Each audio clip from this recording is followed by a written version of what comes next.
Today I'm going to talk about why I eat 4 eggs a day and why you should as well. Now you're probably wondering why I consider myself an expert on eggs. That's an excellent question. Sorry, I just had to do that.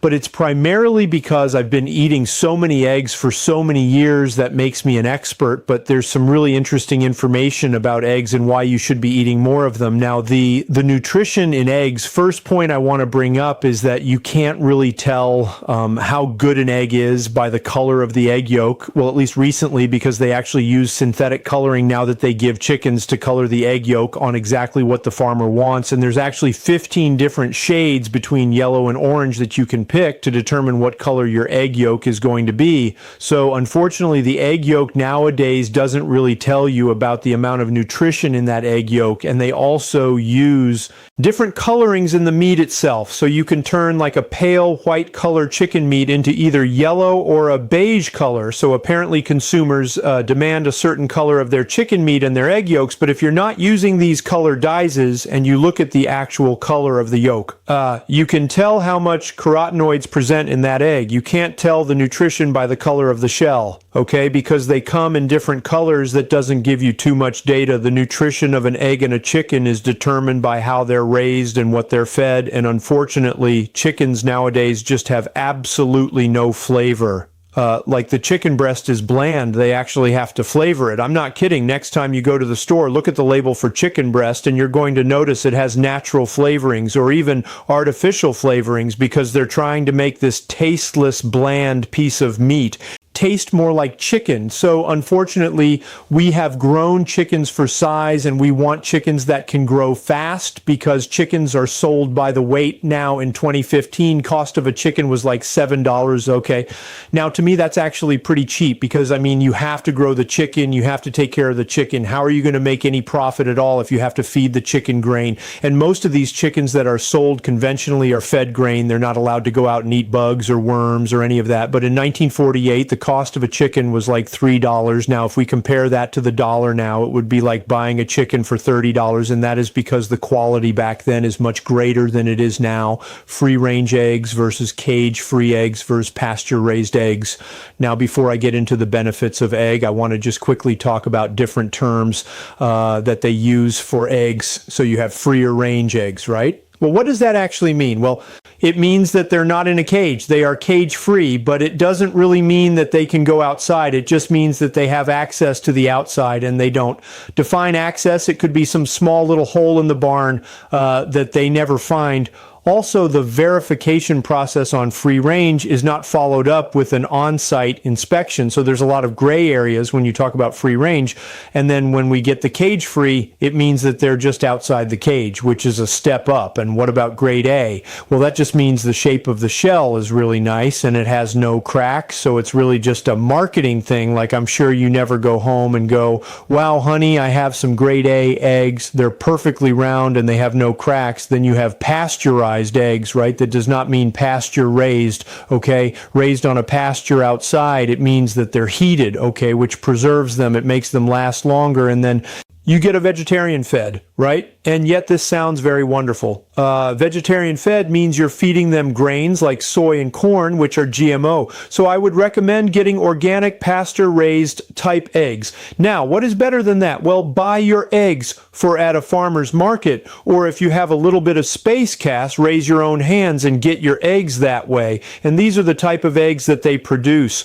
They produce a lot of eggs, even in the winter, which they're normally not supposed to produce. We have like 16 eggs every single day. So we're still trying to figure out what to do with all these eggs. But man, there's such a big difference between these eggs that we're consuming and the eggs that you buy at the store. And I'm doing a lot of experiments on growing animals and also growing vegetables, testing certain things out in different soils, feeding animals different things to see what produces the healthiest animal and the healthiest plant. And I will be releasing this on a new YouTube channel, but I will say that growing your own chickens using organic grains without corn and soy is pretty darn expensive. So we're experimenting on different ways of feeding animals that are not just healthier, but cheaper. I mean, check this out right here. This is called fodder. It's sprouted barley.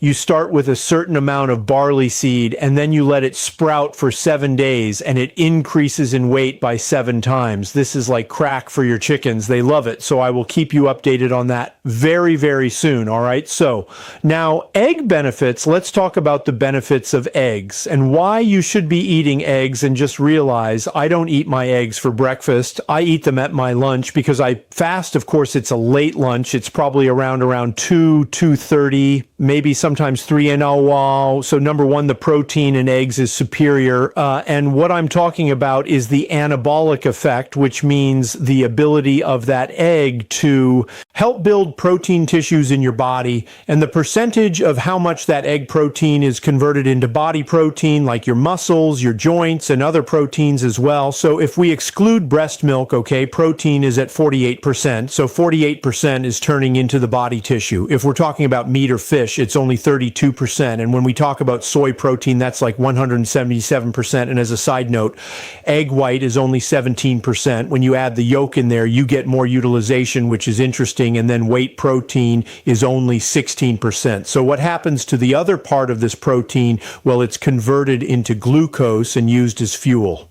Now, there's another little thing about this I want to mention, and it's called insulin index. I talk about this in my book, but insulin index is the scale of how a non-carbohydrate food influences insulin. And whole eggs with the cholesterol have a much lower insulin effect than egg whites. So the more that you take out fat and have it as a pure protein, as in whey protein, the higher the insulin spike. So eggs, if you compare that to anything else, is basically the best protein for you all, right? Next point is choline. Choline is really good for your brain. Choline acts as a bile salt in your liver. It helps break down cholesterol, so it's a good antidote for gallstones. It's a good antidote for a fatty liver. And then we get to lecithin, which is also another antidote for cholesterol to keep your cholesterol in check, because eggs come with cholesterol, and a lot of people are concerned about cholesterol. In fact, there was a study out that said that when you eat eggs, it increases your risk for death from heart attacks by, I think, 177%. But I did a whole video on that. I will put the link down below. It's a ridiculous study based on a questionnaire. I wouldn't even call it a study because this association was so weak, and they didn't talk about the million other variables that could have caused heart attacks. And without getting into it too much, eggs will increase your HDL more than the LDL, but that's for a different topic. Now, the other cool thing about eggs is that they have a good amount of vitamin K2, which keeps the calcium out of the arteries and keeps the calcium out of the joints. And eggs also have vitamin D. So vitamin D and vitamin K2 work together. And there's not a lot of foods out there that will give you vitamin D. Eggs also have vitamin E, good for the heart, good for the skin. And eggs are loaded with vitamin A, the type that's extremely bioavailable, and it's called retinol. So part of these pigments in the vitamin A complex are like yellow-orange. So the deeper the color, the more the vitamin A you're going to get. And eggs have omega-3 fatty acids, okay, especially if they're allowed outside so they can eat worms and insects. Eggs are loaded with B vitamins, B1, B2, B3, B6, B12. Now, I did mention that I feed my chickens organic grain without the soy, without the corn. That grain is fermented for 3 days to release a lot of the B vitamins and other nutrients that are locked up in that grain. And not only is that more nutritious, you can feed them less because it helps their digestion. Eggs also have trace minerals. And minerals, eggs also have carotenoids, okay? That is a nutrient-dense pigment that gives that yolk the color, but it also has a lot of health benefits, okay? Now, the two big carotenoids are number one, lutein, which is yellow in color, and xanthin, which is more orange. Both of these pigments greatly improve the eye. In fact, the greatest concentration of these carotenoids are in the eye, so they support the lens, the retina. They help prevent macular degeneration. They help reduce the blue light that you're exposed to with all your computers and cell phones, etc. But there's a lot of how do you cook an egg to maximize nutrition. Other benefits too for your brain as well. Now, one question that has been asked is, how do you prepare an egg to maximize the nutrition in the egg? Because if you're going to heat it too much, you might destroy some of the carotenoids. And so poached or over easy would be a great way to do that. Or if you want scrambled, what I'd recommend is crack the egg inside the pan, let the whites turn a little white, and then turn the heat down, and then mix it up and scramble it after the white part has turned a bit white.